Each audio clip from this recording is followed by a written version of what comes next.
Supreme Lord, eternal truth, let us obey thee alone and live according to truth. Namaste, good evening, welcome everyone. Today the topic of discussion is on the inner war. The topic of discussion today is on the inner war.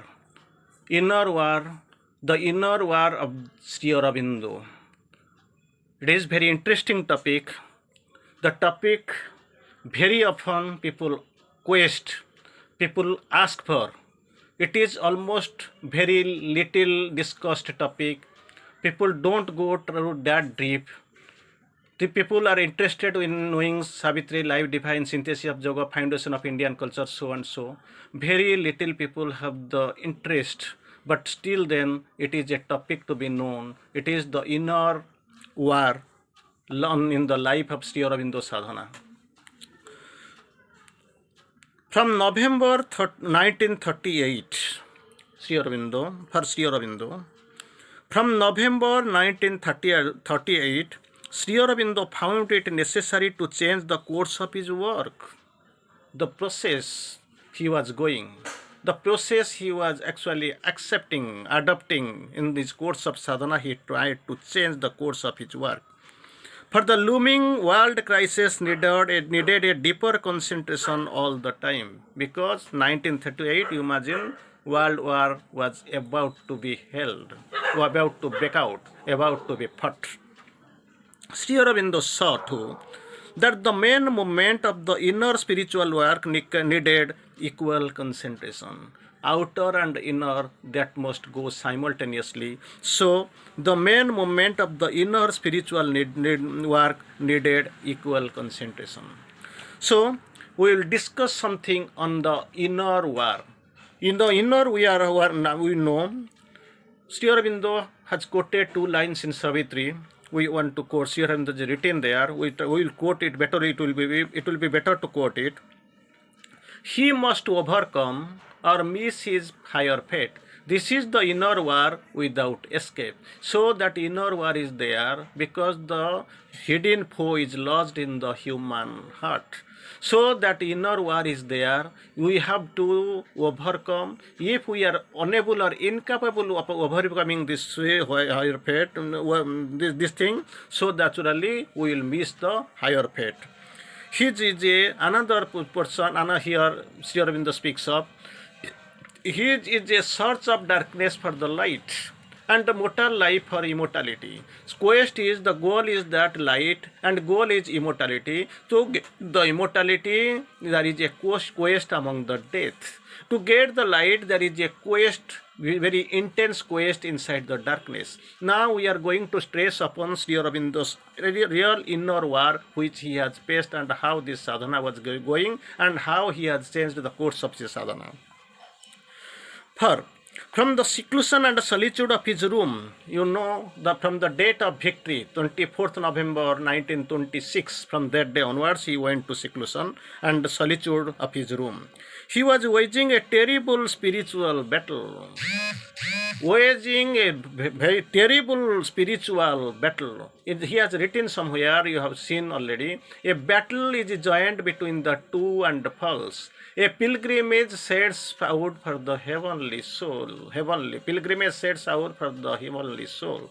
For even ignorance there aspires to know. These things were going on, these things were happening. He was waging a terrible spiritual battle with the forces of darkness, not with the ordinary world. He was having the fierce battle, terrible spiritual battle with the forces of darkness, the dark Asuric forces, so-called, which opposes the coming of the divine truth. The truth light, it is coming, but this Asuric and demoniac forces, these dangerous forces, these forces of darkness, they are resisting, they are opposing. So, to seeing the opposition of this dark forces, Sri Aurobindo had a fierce and difficult, terrible spiritual battle. He had to plunge deep into the darkest abyss of unconsciousness and falsehood. He must, because this is the purpose of the avatars. They must come, enter into the abyss to bring their light. They must face the death to know the secrets, to bring out the secrets out, to know the secrets of the immortality. That is there, they know. Being wrapped up, they have come, they have got the mission, and for that purpose only they have come. Into the utter night, the storm and the chaos and the tumult, he had to fight in a grim, fierce battle. He has to be against all these contrary, negative forces. He has to fight a grim, fierce battle before the truth could be completely established there. Because these dark forces, they are opposing, they are resisting. So it is there, it has to be done. And the earth uplifted out of the darkness towards the divine.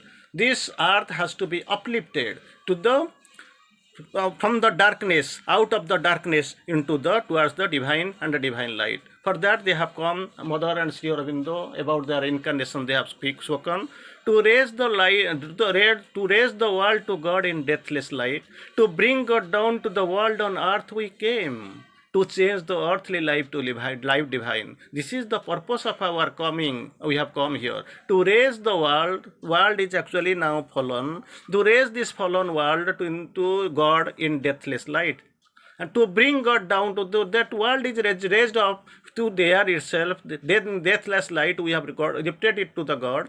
To bring God down to the world on earth we came. To not only will stay there, our work will be over there. One more step is there to change the earthly life to life divine. Stay with the quotes here. All his work was undertaken to bring light and truth and peace and joy to earth and men. Very interesting thing. This is the sadhana they have done for this. All his work, all his means here, Sri Aurobindo's work was undertaken to bring light and truth and peace and joy into the to earth and men. In me, the spirit of immortal love stretches its arms out to embrace mankind. It was he admitted, he wrote, he spoke frankly. This was in bold lines, bold voices, strongly he spoke, this is my purpose. In me, the spirit of immortal love. Love, many types of love we have seen. In me, there is the spirit of immortal love stretches its arms. This immortal love stretches its arms to embrace mankind. I am the representative. And of the mother, she has been said, mother has spoken in her own voice, in the voice of Savitri, I am a deputy of the aspiring world. My spirit's liberty I ask for all. Mother Sri Aurobindo also he expresses here. He tells that this is the position in me.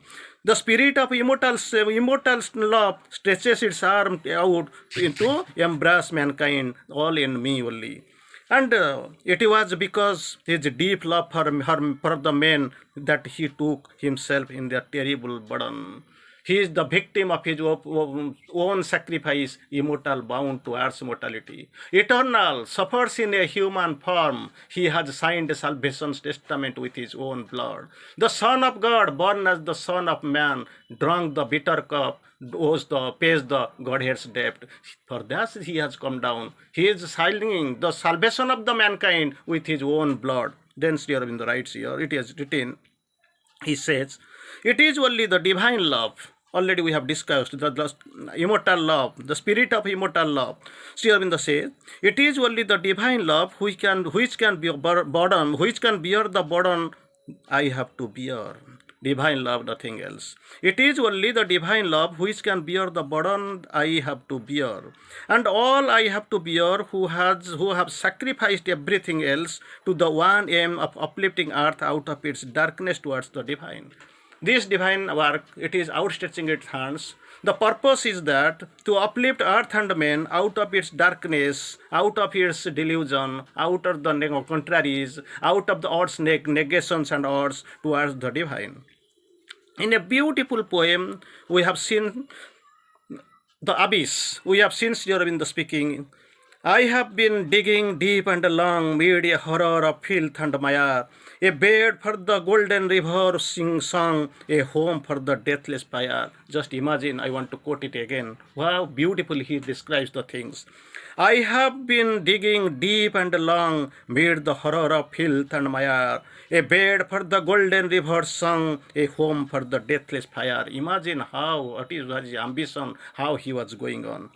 And the battle is a very real battle. The battle we have seen, that is was hidden, that was an inside, inner battle we are seeing, inner war. But actually it is very frequent and a real battle. My gaping wounds are 1,001. Just imagine how he is expressing, how boldly he is expressing. My gaping wounds are 1,001. He says again, I have labored and suffered in matters night to bring the fire to men.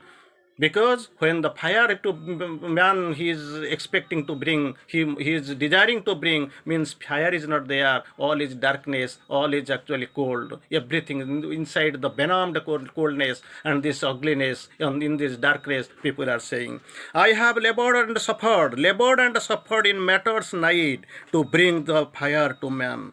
But not only to the dark forces struggle against the truth, the whole earth resists, and the man himself. There is resistance because man has got the tendency of defying the avatars. They are not in a position to know and identify him. They won't come to his help, rescue, or they will not give consent after they are long after they are dead and gone. They will be in a position to come forward, adore it, to make statues, make celebrations, but initially at their presence they will never come to see. This is the characteristic of the people staying in ignorance and avidya.